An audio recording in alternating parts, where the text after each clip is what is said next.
On this video today, I'm going to go through some of the ways that you could find more time to go for a run. So the first one, schedule it.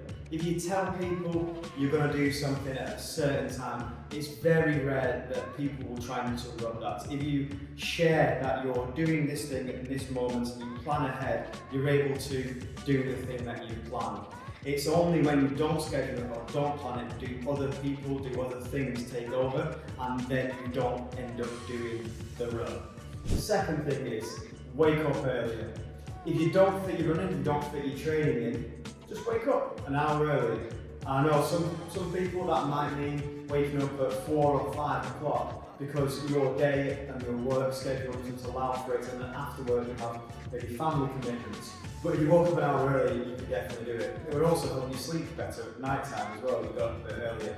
So there are ways to do it, and there are ways to plan for doing it. But if you wake up a little bit earlier, you're going to find the time to run. The next thing is lunch breaks. If you work in a normal 9 to 5 job, you're going to get a bit of time in the daytime to actually have the food to eat, because you have to have that.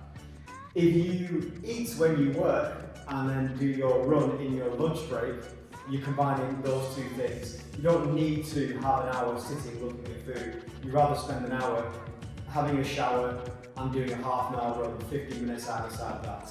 It's a smart way to do things, and it's the way that most people who are running on a regular basis fit in those runs if they don't have time in the morning, they can't wake up early enough, or they don't have time after work. The next thing is splitting your run up. So if you don't have time to do an hour and a half in the morning for your run, knock into 2. Do a little bit in the morning, a little bit in the evening. There's lots of research and lots of athletes that do this as part of their training. It's good to actually do twice a day training if you're trying to fit in lots of stuff, and the elites do this, so why won't it work for you guys as well? The next thing is scrolling. How much time do you spend looking at your phone, going through Instagram, YouTube, TikTok, Facebook, looking at and scrolling at stuff? If you start doing that and you thought, hang on a minute, I've just spent 15 minutes looking at nonsense, I could have actually done a 15-minute run. And if you think about it like that, try and claw that time back, stop scrolling and start thinking about when you can do your run in your daytime. That is a perfect way to find more time. The next thing is involving other people. So most people are better when they're accountable to someone else. So you can decide to meet up with a friend rather than going for a beer or for a coffee.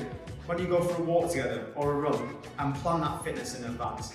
If your friends don't run or your friends don't want to go for a walk, that's a different story. But generally, you can find a way to integrate some training into your friendships. And also, if you're running with a partner, running with your wife, your husband, girlfriend, boyfriend, however you structure things, you can spend 30 minutes to an hour doing that together. And if you have a child, there's running buggies available. You see lots of people in races running with running buggies. There are ways to do that. So if you combine social things with exercise and fitness, you're going to find it a lot easier to find more time to run. So that was 6 ways that you can find time to run.